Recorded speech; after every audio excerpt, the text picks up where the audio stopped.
Audio Jungle.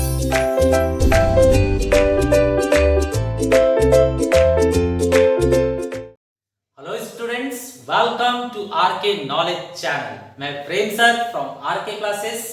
आप 12th standard mathematics 2 में probability distribution का फर्स्ट एक्सरसाइज देख रहे हैं।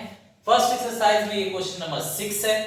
क्वेश्चन नंबर 6 में कहा गया है स्टूडेंट्स, हमारे पास 30 बल्ब्स हैं, 30 बल्ब्स हैं जिसमें से 24 गुड क्वालिटी हैं और बचे 6 डिफेक्टिव हैं। अब ऐसे 30 बल्ब में से आपने 4 बल्ब्स निकाले। 4 बल्ब्स निकालने के बाद उसके अंदर डिफेक्टिव बल्ब्स कितने होंगे उसकी हमें प्रोबेबिलिटी चाहिए। तो डिफेक्टिव बल्ब्स आपने पूरे बंडल में से 4 निकाला, तो हो सकता है कि डिफेक्टिव एक भी ना हो सकता है एक आ गया 4 में, या हो सकता है 2 आ गए, या हो सकता है 3 आ गए, या फिर हो सकता है 4 के चारों डिफेक्टिव हाथ में आए। तो ये ऑप्शन है। तो इसके ऊपर हमें क्या है, सबके ऊपर प्रोबेबिलिटी निकालना होगा और उसे टेबल में शो करना होगा, जिसे हम प्रोबेबिलिटी डिस्ट्रीब्यूशन फंक्शन कहेंगे। Correct students? तो अगर सबकी प्रोबेबिलिटी प्लस करने के बाद 1 आएगी तो ही आपने सही किया है, नहीं तो रॉन्ग किया है। तो चलिए शुरू करते हैं। यहां पर मैं लिखता हूं, out of 30 bulbs 6 are defective.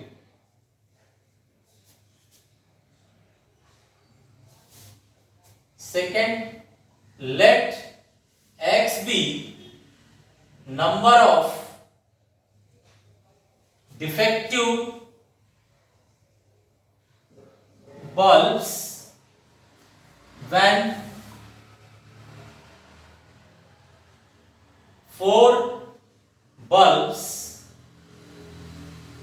are selected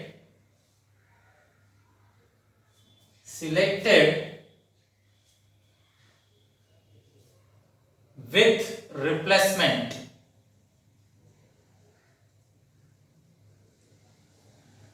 okay, तो स्टूडेंट्स क्या कर रहे हैं, हम एक बल्ब निकाल रहे हैं, उसे चेक कर ले रहे हैं, फिर से रिप्लेस कर दे रहे हैं, 30 में डाल दे रहे हैं, फिर से 30 में से एक दूसरा टाइप निकाल रहे हैं, फिर देखकर डिफेक्टिव है कि अच्छा है रख दे रहे हैं, फिर से तीसरा निकाल रहे हैं। तो हर बार क्या रहेगा, डब्बे में 30 बल्ब ही रहेगा, जिसमें से आप पहली बार चेक करोगे निकालकर, दूसरी बार चेक करोगे, तीसरी बार चेक करोगे, चौथी बार चेक करोगे, ऐसे। ठीक है, तो late x be number of defective bulbs when 4 bulbs are selected with replacement। ठीक है, अच्छा अब चलिए यहां लिस्ट बनाते हैं।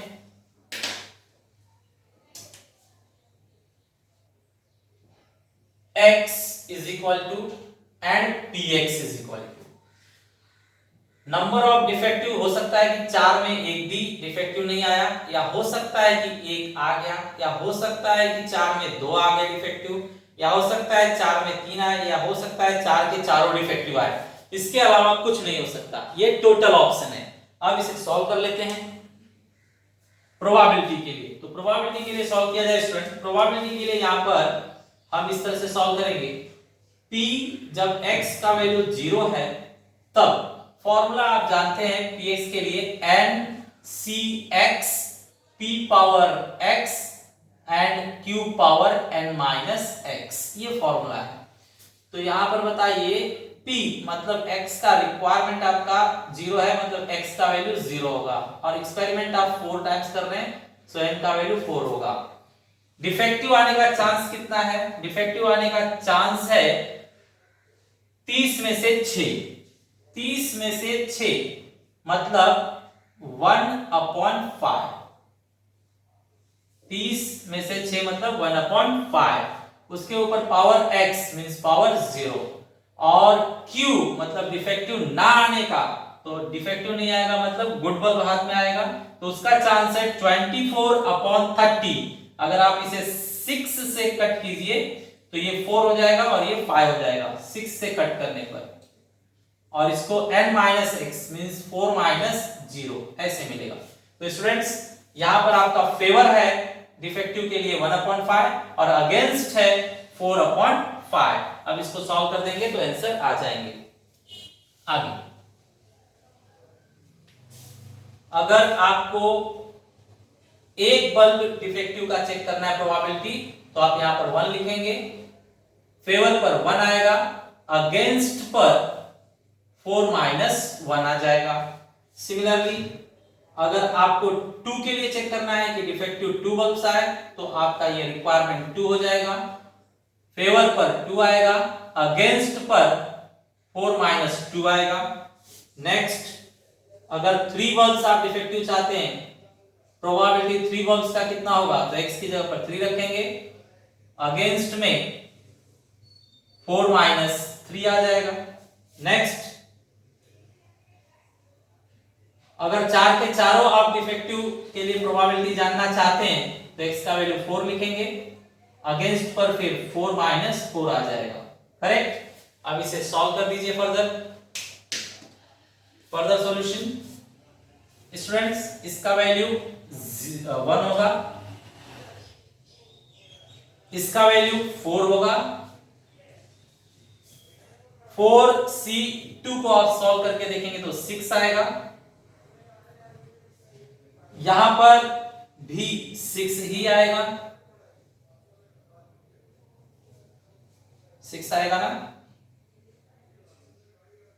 ऊपर का फैक्टोरियल ऊपर, नीचे वाला फैक्टोरियल नीचे, नो दिस विल कम 4,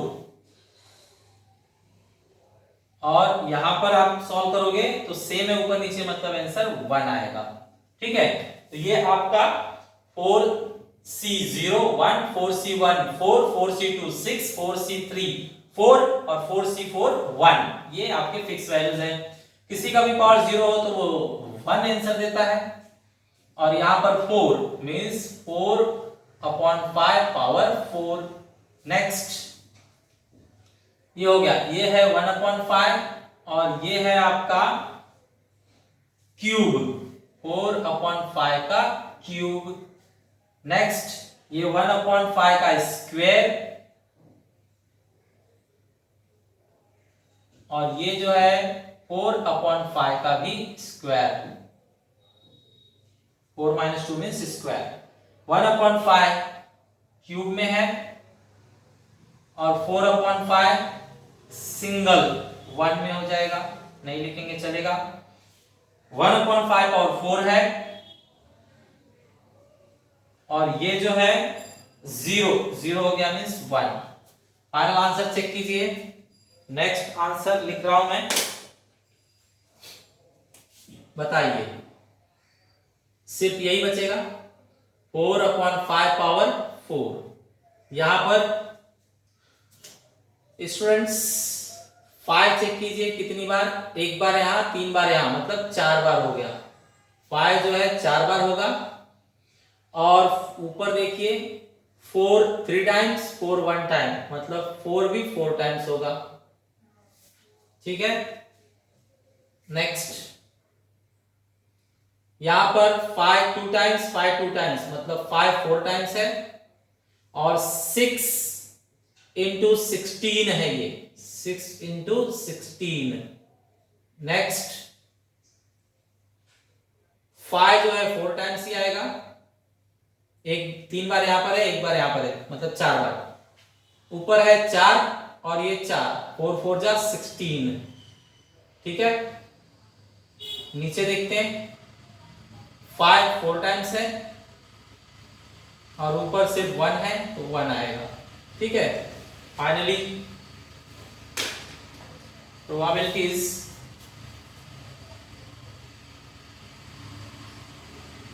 ये कैलकुलेट कर लीजिए स्टूडेंट्स।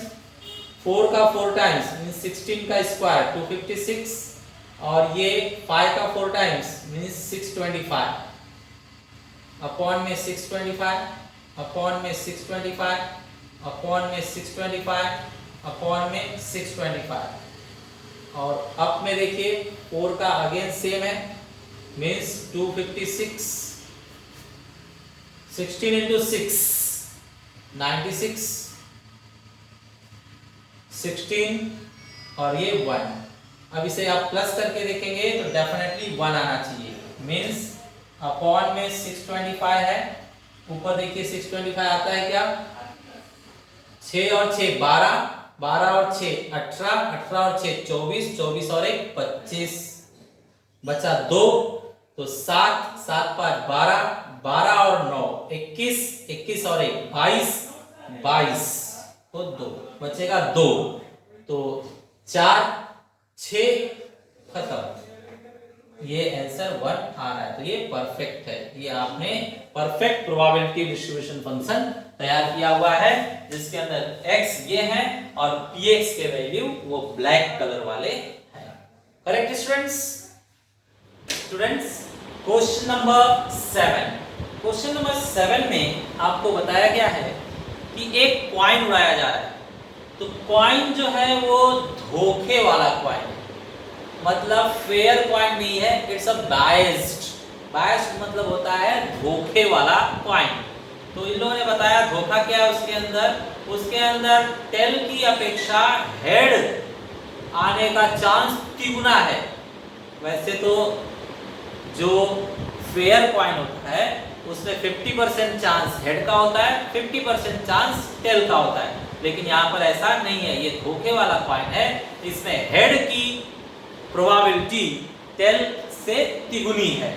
मतलब हम इस तरह से शो करेंगे, according to given condition, according to given condition, probability of head is triple of probability of tail, ऐसे हमें दिया हुआ है। ये फर्स्ट पॉइंट हुआ। सेकेंड पॉइंट में हम दिखाएंगे we know that अगर आप एक कॉइन उड़ाओगे तो या तो हेड आएगा या तो टेल, और कोई ऑप्शन नहीं है, मतलब या तो हेड या तो टेल, तो बस यही ऑप्शन है। तो सारे ऑप्शंस का प्रोबेबिलिटी प्लस करने पर रूल है 1 आना चाहिए।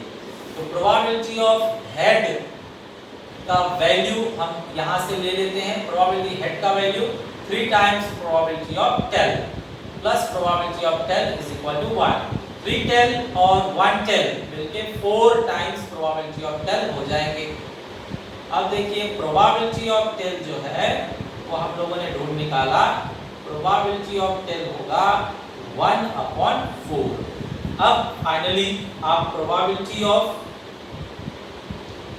हेड भी क्लियर कर लीजिए। ऊपर था टॉप पर 3 टाइम्स प्रोबेबिलिटी ऑफ टेल, तो 3 टाइम्स प्रोबेबिलिटी ऑफ टेल हमारे पास आया 1/4, दैट मींस 3/4, ये हो गया करेक्ट। अब चलिए आगे क्वेश्चन में पूछा है हमें प्रोबेबिलिटी डिस्ट्रीब्यूशन फंक्शन चाहिए for the number of tails. अगर 2 कॉइन उड़ाए गए तो 2 बार कॉइन उड़ाया गया तो चेक कीजिए point number 4, let x be the number of tails in 2 tosses of that coin, correct. तो अब यहां पर हम सेट बनाते हैं x and px। Student px का फॉर्मूला वही रहेगा ncx p power x q power n minus x। चलिए रखते हैं। हो सकता है कि आपने 2 बार कॉइन उड़ाया और टेल क्या आया 0 टाइम्स, आया ही नहीं, या हो सकता है कि टेल 1 टाइम आ गया, या हो सकता है दोनों बार टेल ही आया, बरोबर। तो ये पॉसिबिलिटीज है। अब इनके लिए सॉल्व किया जाए तो प्रोबेबिलिटी फॉर 0 के लिए अगर आप सॉल्व करोगे तो बताइए n ट्रायल कितनी बार हो रहा है, 2 बार कॉइन उड़ाया जा रहा है, और आपको टेल कितनी बार चाहिए यहाँ पे 0 टाइम्स। फेवर क्या है टेल के लिए? टेल के लिए फेवर है 1/4। x का वैल्यू कितना है 0, q मतलब अगेंस्ट, टेल के अगेंस्ट में हेड है, तो उसका आंसर क्या है 3/4, और उस पर रहेगा 0 माइनस 2 माइनस 0। अब इसको सॉल्व कर लीजिए आप, तो ये होता है 1, किसी के भी बेस में 0 रहेगा तो 1 आता है आंसर, पावर 0 है तो 1 ही आएगा, और ये 3 पावर 4 कितना हो रहा है 2। दैट मीन्स ये फाइनली आपको मिल रहा है 1 मल्टीप्लाई बाय 3/4 मतलब 9/16, 9/16, फाइनल आंसर 9/16।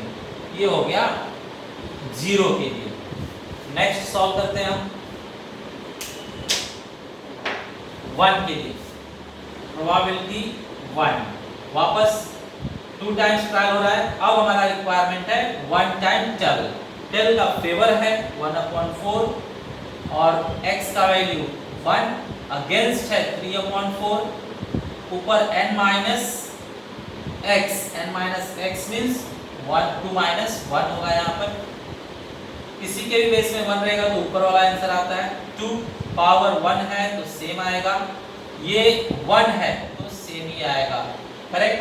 अब इसे सॉल्व कर दीजिए, ऊपर है आपका 6 और नीचे है आपका 16, 6/16 मतलब आपका फाइनल होगा ये 2 से कट करके 3/8, करेक्ट।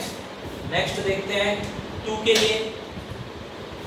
2 के लिए स्टूडेंट्स हम लिखेंगे probability when x is equal to 2, number of tails is equal to 2, formula वही होगा n मतलब 2 टाइम्स आपने ट्राई किया है। अब रिक्वायरमेंट 2 है, दो के दोनों टाइम टेल ही चाहिए, तो फेवर है 1/4 टेल के लिए, ऊपर पावर x लगाएंगे, अगेंस्ट है 3/4, ऊपर दोनों का माइनस लिखेंगे, 2 माइनस 2। अब सॉल्व कीजिए, ऊपर नीचे सेम तो आंसर 1 होता है, ऊपर पावर 2 है तो 1/16 होगा, ऊपर पावर 0 है तो 1 होगा।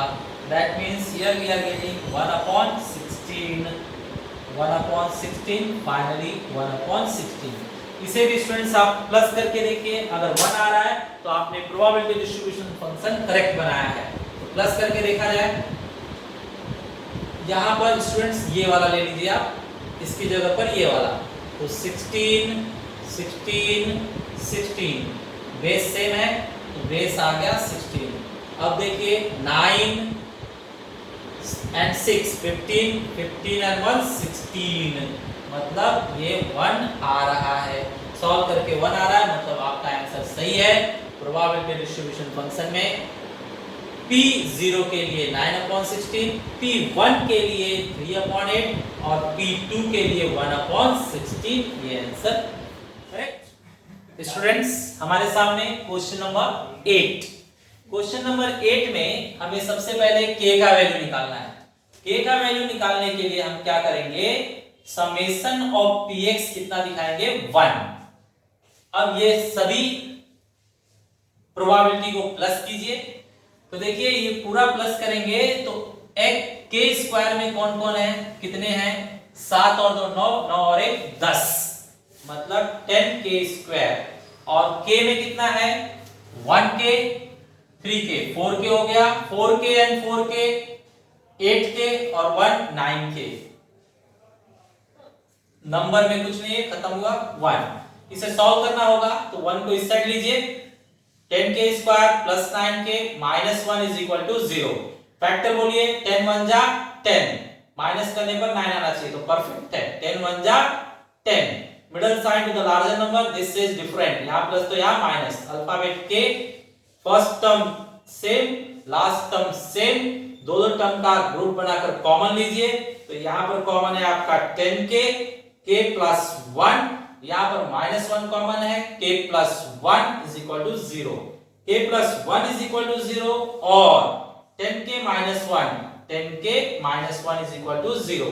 यहां से student k is equal to minus 1 और यहां से आप देख रहे हैं कि 10 is equal to minus 1 plus 1 हो जाएगा, मल्टीप्लाई 10 डिवाइड 10 हो जाएगा, तो ये आपने आंसर निकाला। प्रोबेबिलिटी का आंसर नेगेटिव नहीं होता, इसलिए इसे स्वीकार करेंगे 1/10 को, 1/10 आपका सही जवाब है, तो ये आप स्वीकार करोगे और ये लिखोगे अनएक्सेप्टेबल। अब k के वैल्यू इसके अंदर सब्स्टिट्यूट करके इनकी प्रोबेबिलिटी क्लियर कर लीजिए। सो प्रोबेबिलिटी क्लियर कर लीजिए या फिर आप डायरेक्ट भी सॉल्व कर सकते हैं। Let's solve directly. सबकी प्रोबेबिलिटी अगर चाहिए तो यहाँ पे हर जगह पर आपको k का वैल्यू डालना पड़ेगा, k का वैल्यू डाल के सॉल्व करना पड़ेगा, ठीक है। हम यहाँ पे डायरेक्ट कर रहे हैं। नेक्स्ट स्टेप में उन लोगों ने पूछा है probability of x less than 3, x less than 3 पूछा गया है। सो लेस देन 3 में कौन कौन आएगा, 3 नहीं चाहिए, लेस देन 3, तो 0 1 2 आएगा। मतलब probability x is equal to 0 plus probability x is equal to 1 plus probability x is equal to 2, इतने ही आएंगे। तो बताइए 0 का प्रोबेबिलिटी कितना है, 0, 1 का प्रोबेबिलिटी कितना है, k, और 2 का प्रोबेबिलिटी क्या है, 2k, मतलब फाइनली ये 3k है। अब k का वैल्यू 1/10 हमने श्योर किया हुआ है, तो ये हो गया 3/10, तो इसका आंसर है 3/10।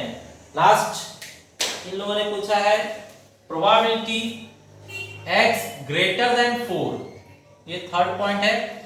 ग्रेटर देन 4 मतलब 4 नहीं चाहिए, 4 से ज्यादा चाहिए, 5 6 7। So probability x is equal to 5 plus probability x is equal to 6 plus probability x is equal to 7। सबकी प्रोबेबिलिटी यहां पर रखिए। 5 के लिए है k स्क्वायर, 6 के लिए है 2k स्क्वायर, और 7 के लिए है 7k स्क्वायर प्लस k। तो ये हो रहा है 1 and 2 3, 3 and 7 10, 10k square plus k। अब इसमें k का वैल्यू रखिए, k का वैल्यू है 1/10 स्क्वायर, फिर से k का वैल्यू है 1/10। तो ये हो रहा है आपका 1 10 से आप करके देखिए 1/100 प्लस 1/10, ये 1/100 होगा। अब कट कर दीजिए 0 0, मींस 1/10 प्लस 1/10। इसको आप सॉल्व कर दीजिए स्टूडेंट्स, तो ये होगा बेस कॉमन 10 और ऊपर 1 प्लस 1 मींस 2/10, मतलब फाइनल 1/5। ये इसका आंसर हुआ। Correct students. तो आज हम लोगों ने काफी अच्छे क्वेश्चंस कवर किए, 3 question. Thanks for watching video.